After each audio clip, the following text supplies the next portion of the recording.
Oh, welcome to the Bite-Sized Brilliance podcast. I'm your host, Dr. April Darley, and today I want to ask you who would win in a head to head battle, a habit or a goal? So, I recently read an article by a team of neuroscientists that they were doing research on this very same thing. Which does your brain prioritize, habits or goals? And the answer may be shocking to you. Can you take a guess which? Go ahead, I'll give you a second. If you said habit, then you are correct, my friend. The brain will prioritize a habit over a goal. So, what does that mean for you? In this research study, the scientists ask you to imagine someone who just got off work and was driving home. The habit would be to drive straight home. A goal would be to stop off on the way home to the grocery store to pick up a couple of items. You've probably been in a similar scenario where you could get something from the grocery store, you probably need it, but then you start thinking about how tired you are, how it was a long day at work, how you can't wait to get home and do XYZ or just to shake the day off. So you end up not going to the grocery store or you rationalize it and go, I don't really need that thing. I can make this dinner instead. I don't need to go get the ingredients right now. I'll just wait until I'm in a better mood or have more energy, etc. And that is an example of your brain overriding your goal of going to the grocery store and defaulting to the habit of just going straight home. Now, why is this important? It's important because if you are trying to create a new habit, let's say eat healthy, then that new habit is in reality a goal. And what your brain will do is it will prioritize your current habit, which is maybe eating junk food, over the goal of eating healthy. And this is why we find it so difficult to create new habits, is because the brain doesn't view them that way. The brain's like, yeah, it'd be something nice to do, but not something we have to do.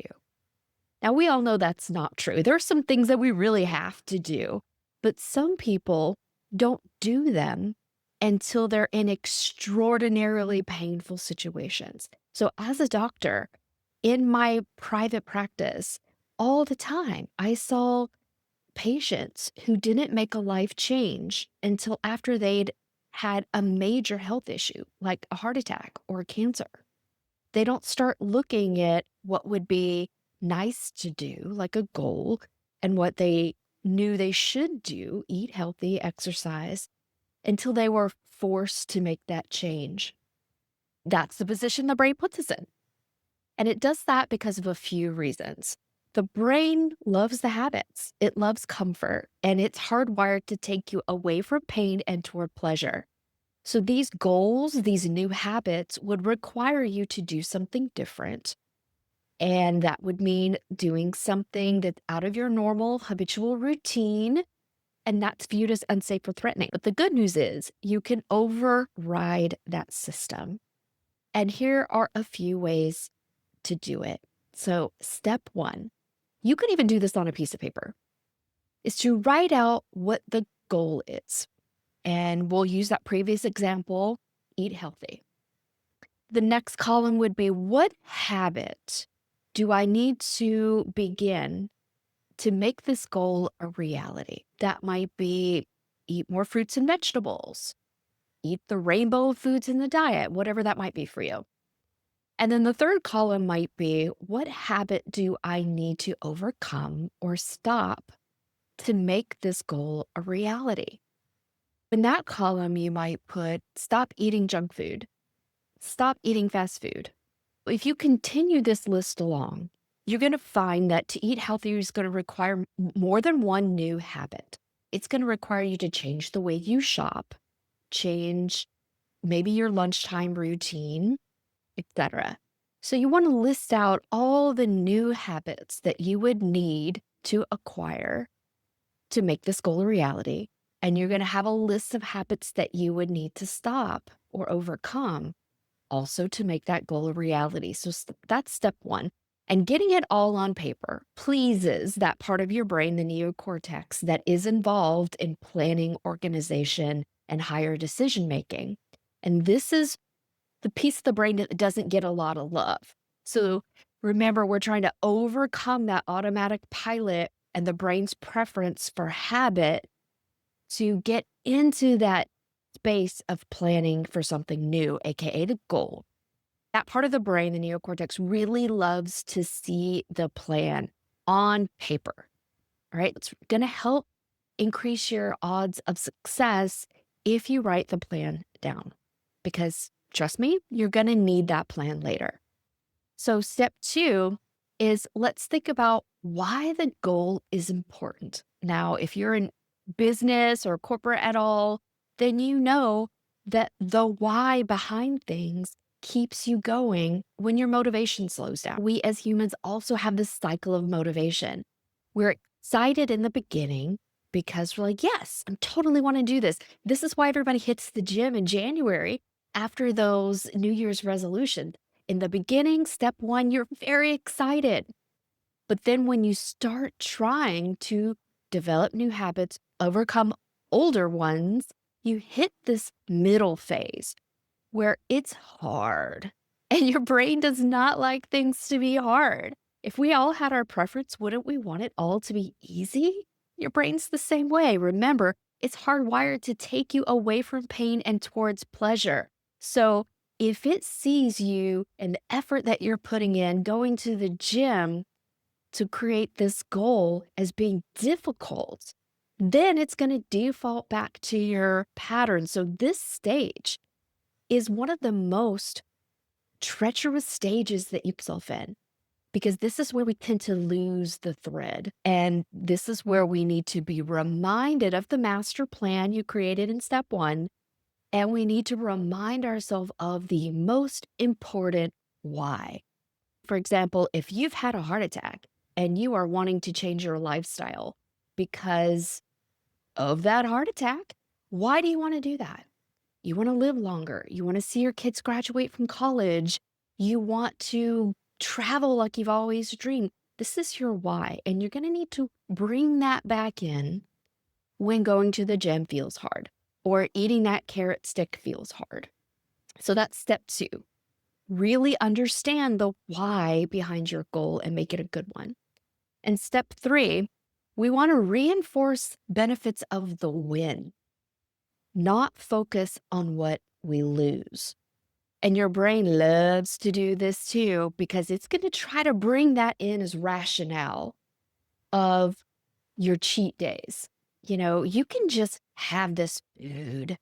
It won't kill you just to eat a Big Mac today. You can hit the gym extra hard tomorrow, because it wants to sabotage your new goal or your new habits, because it will default back to your old habits where it could safely control you. It controls the environment because it thinks it's safer for you to run on something that's expected instead of a new program that's anything could happen if you go to the gym. Anything could happen if you eat a carrot stick. So you need to remind yourself of the wins and the benefits frequently, especially in the middle phase when things are harder. So if you're having to get up at 5 a.m. to go to the gym, remind yourself of the wins. It's going to feel so good to get this workout. I can feel myself getting stronger every day. I feel slimmer and healthier. I have more energy, instead of, I can't stand to get up at 5 a.m. I wish I could just eat one salad, lose 5 pounds, or I wish I could just lift weights one time and be buff as I wanted. If you think about everything you're having to give up, the extra hour of sleep, the travel time, the traffic, if you focus on the negatives, this is justification for your brain to hijack you again and take over and push you back into that default space. It's hard, my friends. This is why we fight change. And all of these battles are happening subconsciously and unconsciously. It's why change is this start, stop, one step forward, 2 steps back. But when you understand the shenanigans that your brain is pulling on you, it makes it easier to step in and go, nope, I see what you're doing there, brain. I'm going to redirect you back to the primary goal. What do I want? Why do I want it? How am I going to get there? And this is how you keep yourself motivated when you are trying to make life changes, big or small. I cannot tell you the number of times I've worked on dietary plans with patients back when I was a doctor. And let's say someone had an allergy test and they found out they were allergic to wheat, corn, and gluten. So, what's my advice going to be? Remove wheat, corn, gluten, or dairy from the diet, right? Every single patient to a person immediately starts going, what is there left to eat? Seriously, what is there left to eat? And think about this. If you removed wheat, dairy, corn, let's just say that, your mind immediately goes to what you're about to lose and it focuses there because it views losing those things as painful. Loss is painful to that survival brain. But now think about it with your logical brain. If you took dairy, corn, wheat, or gluten out of the diet, what does that leave you? Every fruit and vegetable known to man. It leaves you everything. But what it does cut off is processed foods and junk foods. And if that's the majority of your diet, number one, that's kind of a big problem. But number two, it's no wonder that your brain is going, what's there left for me to eat?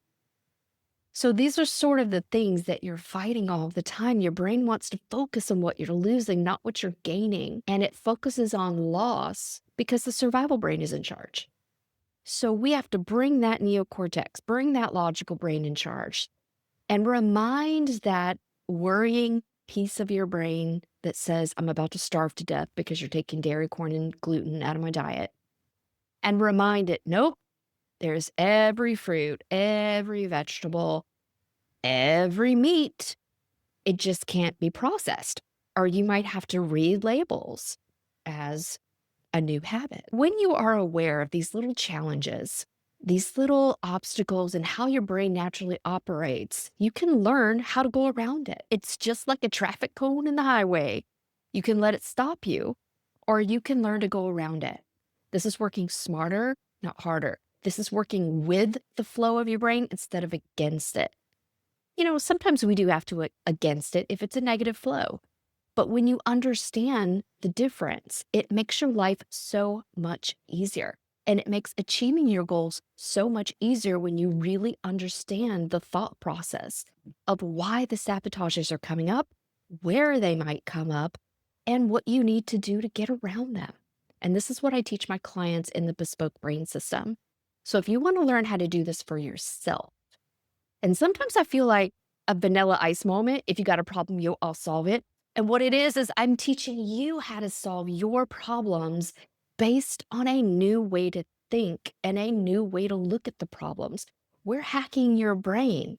We're doing a little neuro-hacking here by showing you this is the way things work in a neuroscience and psychological way. And this is how we can use that system, hijack it for ourselves to turn it into a goal machine, to really use what's there for the purposes that we want and not just for habits or default or automatic pilot. I do free phone consultations if you're interested in learning about how this system can help you solve your problem. Then head over to aprildarley.com and schedule your consultation with me today. Until next week, my friends, happy habit forming. Goodbye.